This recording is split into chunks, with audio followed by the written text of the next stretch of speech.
Councillor Chris Vince, you have given a reaction to the mini budget, but are you genuinely worried for the residents of Harlow and the whole country in the consequences?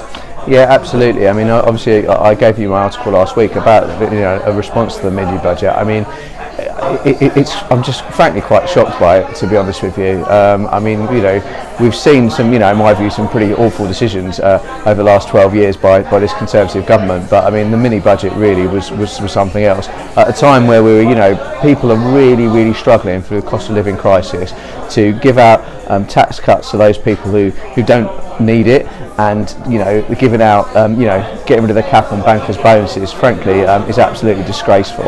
And we know that mini budget has done very little to support those people that really need it. Only yesterday I was in the town centre. I walked past St Paul's Church, and the queue of people, waiting for the food banks. It's just heartbreaking, Michael. It really is. Has it felt a bit like a political economic earthquake in that there are people, whether from Church Lane to Catherine's, are now starting to worry about their mortgages?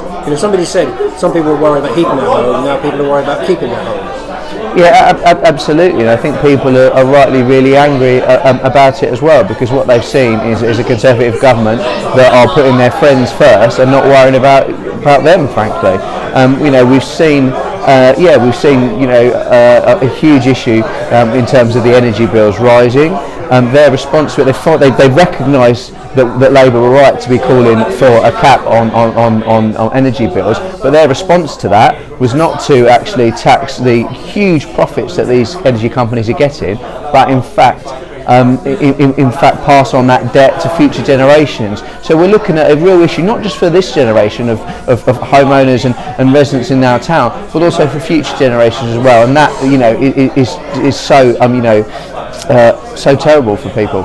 Has Labour got the answers? Well, I think we saw last week some hope actually in the speech, or this week, sorry, in the speech that Keir Starmer gave. I think in stark contrast to the current Prime Minister and her pretty dismal attempts to defend herself, I don't think she did attempt to defend herself on local radio yesterday. I think we saw Keir Starmer really step up and show that he's the Prime Minister, not just that we want, but that we really need. I mean, we spoke about energy. I mean, I think the real huge policy to come out of that speech was GB Energy, bringing back, having a green, renewable source of energy, an energy company, but that is owned by Britain and owned by British people. And I think that's something that I feel very strongly about. I'm wearing my co-op tie at the moment, so actually having businesses that are run by the workers and the customers, the people that directly benefit or can directly benefit from those organisations, is fantastic. So and of course it's going to be environmentally friendly as well. So I think that was really exciting, and I think, to be honest with you, Keir Starmer, really for me, answered a lot of the questions that people had, the doubts that perhaps people had about him. They said, where's the policy? Well, he gave us a lot of policy, as did Rachel Reeves, and where's that that leadership, that charisma? I think he really showed that leadership and that strength, which the Conservative Party frankly are lacking. Did you feel that people were on the doorstep, which you are on the doorstep probably nearly every day, that people will say, I don't know what Labour stand for, but you're right. Did you feel that not only Keir Starmer and Rachel Reeves, but Yvette Cooper, Lisa Nandy, Wes Streeting, Bridget Phillipson, the list goes on, gave substance to what Labour could possibly do? Yeah, absolutely, and it's a criticism that oppositions get. I get it myself as opposition on the council.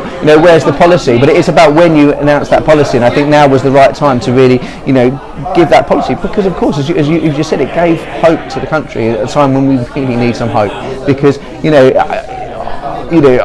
normally I'd be hugely delighted of the particularly poll leads that Labour have got, and of course I want a Labour government, but it's come at a price. We really are in such a desperate place as a country because of the decisions made by this and previous Conservative governments, the last 12 years, that it's come to this. But yeah, I feel positive, because I think what Keir Starmer gave us was some hope.